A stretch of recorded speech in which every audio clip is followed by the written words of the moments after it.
Hi and welcome back to the Burrow Home Bar, where I'll be posting new cocktail videos either Friday or Saturday and some days in between as well.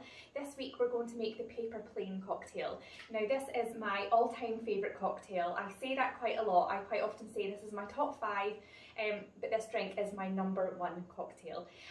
Pre-COVID I would quite often host cocktail parties for family and friends, and I usually write a little cocktail menu for them, and I always include a Paper Plane. If they don't have it, then at least I know it's there for me.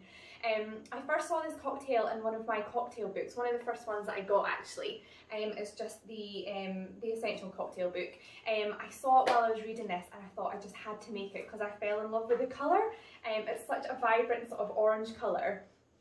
And so I already had bourbon and Aperol for making spritzes, so I bought some Amaro Nonino. I think this is my 2nd or 3rd bottle, and I've been making it ever since. Now this cocktail was invented in New York in a bar called Milk and Honey.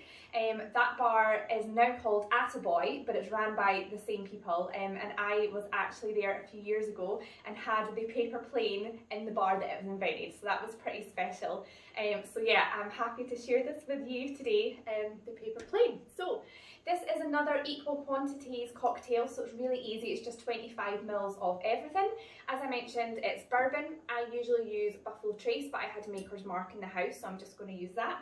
Aperol, Amaro Nonino. Now this is sort of like a bittersweet herbal liqueur, and some fresh lemon juice, which I've already squeezed. So let's get on with it. So cocktail shaker. And as I said, it's just going to be 25 ml of everything, so really simple. I'm going to start with the Maker's Mark.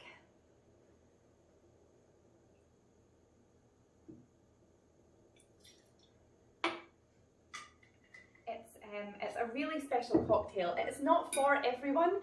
When I make it, quite often some people are like it's a little bit too bitter, but what I would say is if you like a Negroni, it's not similar to a Negroni at all. However, if you do like a Negroni because it's quite bittersweet, then you're going to like this one. That's the Aperol. And then let's hope I actually have enough Amaro Nonino for this. I'm discovering doing these videos I'm running out of a lot of alcohol, so I need to stock up, I think. Oh no, there's going to be just enough here. Perfect. And then some fresh lemon juice. That is us. I'm going to add my ice to the shaker and then we're good to go. So ice in here. Perfect. And let's always give it a good shake. It smells so good. It's the bourbon and the citrusy Aperol and the Amaro Nonino. It just goes so well together.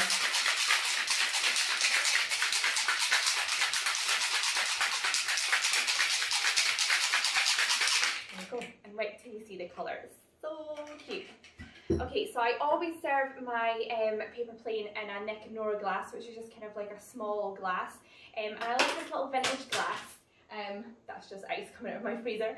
I like this little vintage glass that I just got in a charity shop. I got a few of them. I think it goes so well. And obviously, just to show you it's a Paper Plane, I have made this little Paper Plane garnish for the front of the glass. So here we go.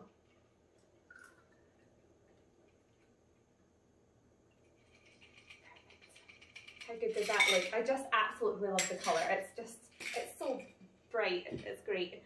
So there we go, the Paper Plane. Now I'm just going to have a little taste of this for you. I haven't had a Paper Plane in ages, so I'm quite excited. It's so good. Okay, so trying to describe it. It's really fresh. It is quite bitter, but it's quite citrusy as well. It's quite tart. It's so good. You can really taste the bourbon. You can taste every element actually. You can really taste the bourbon. You can really taste the citrusy Aperol, the lemon juice in there as well, and then kind of herbally fragrant notes as well. So yeah, I hope that you enjoyed my video on how to make my favourite ever drink, the Paper Plane. Please like this video if you did like it, and subscribe as well to get future cocktail content. And next week I am doing a Geddes Fix cocktail. Now this cocktail is a variation on one that I had at Dishoom, which is a Bombay restaurant cafe in Edinburgh and London, quite well known. I had it there 2 years ago and I've been kind of developing it ever since, and I'm doing my own version of that next week. So yeah, join me next Saturday when I'll be doing that. In the meantime, happy cocktailing and bye!